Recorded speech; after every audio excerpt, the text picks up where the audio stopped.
तुळजापूर हे तुळजाभवानी देवीच्या नावावरून वसलेले 3.5 शक्तिपीठापैकी एक पीठ होय। या तीर्थक्षेत्राला इसवी सन 1000 वर्षापूर्वीची प्राचीन परंपरा आहे। एखाद्या दुर्गासारखे असलेले तुळजाभवानीचे मंदिर पूर्वाभिमुख आहे।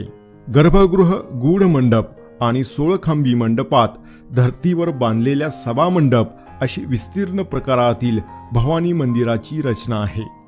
मंदिराला आतून अनेक ओवऱ्या बांधलेल्या आहेत, त्या परिवार देवता आहेत। मुख्य मंदिरातील भवानी ही अष्टभुजा महिषामर्दिनीच्या स्वरूपात आहेत। तिच्या मस्तकावरील अंगाच्याच मुकुटावर सयोनी शिवलिंग असून हातात त्रिशूळ, बाण, चक्र, शंख, धनुष्य, पानपात्र आणि महिषासुराची शिखा धारण केलेली आहे। पाठीवर बाणाचा भाता आहे। डावा पाय भूमीवर टेकवला असून उजवा पाय महिषासुराच्या शरीरावर दाबलेला आहे। दोन्ही पायांच्या मध्यभागी महिषासुराचे शिर पडलेले आहे। देवी मुखाच्या उजव्या डाव्या बाजूंना चंद्र सूर्य कोरलेले आहेत। ही चिरंतराची प्रतीके आहेत।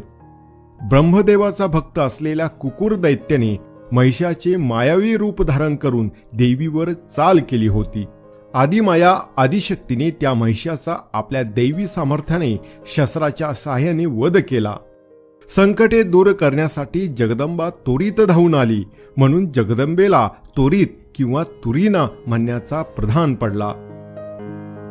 पुढे तुरीना किंवा त्वरित याचा अपभ्रंश होऊन तुळजा हे नाव पडले। जगदंबेने जेथे आपले ठाण मांडलं त्या ठिकाणाला तुळजापूर हे नाव पडले। तुळजापूरचे मंदिर सुद्धा कोल्हापूरच्या लक्ष्मीच्या मंदिरासारखेच हेमाडपंथी पद्धतीचे आहे। चिरेबंद पाषाणापासून मंदिराचे मुख्य द्वार बांधलेले असून आतील सर्व बांधकाम काळ्या पाषाणाच्या चिऱ्यापासून केलेले आहे। गाभाऱ्यातील भवानीची मूर्ती ही सुद्धा पाषाणाची आहे। महिषासुराचा वध करून मातेच्या हातात शिर आहे, तर बरगडीत त्रिशूळ खुपसलेला आहे। अन्य 6 हातात वेगवेगळे शस्त्र धारण केलेली आहे। भवानीच्या पायाखाली रेड्याचे धड कोरलेले आहे, तर दुसऱ्या बाजूला शिर आहे। येथे सुद्धा महालक्ष्मी सारखेच देवीने सिंह आपलं वाहन म्हणून वापरलेले आहे। नवरात्रात येथे 9 दिवस यात्रा भरलेली असते। स्थापनेपासून येथे देवीची महापूजा सुरू होते। मकर संक्रांत, बालप्रतिपदा, गुढीपाडवा अशा 3.5 मुहूर्ताप्रसंगी सुद्धा देवीची महापूजा भक्तगण करीत असतात। देवीला नवस बोलून पावन झाल्यानंतर तिचा नवस फेडण्यासाठी दूरवरून भक्त मंडळी, पर्यटक, विद्यार्थी, अभ्यासक येथे येत असतात। गोंधळी, संबळ, तुंतुणे यांच्या साहाय्याने गोंधळ घालून देवीची आराधना करतात। पोत्रात आराधी घेऊन देवीच्या नावाचा गजर करतात। अलीकडच्या काळात प्रत्येक दिवशी येथे यात्रेचे स्वरूप प्राप्त झालेले आहे। ही होती तुळजापूरची तुळजाभवानी या मंदिराबद्दल थोडक्यात माहिती।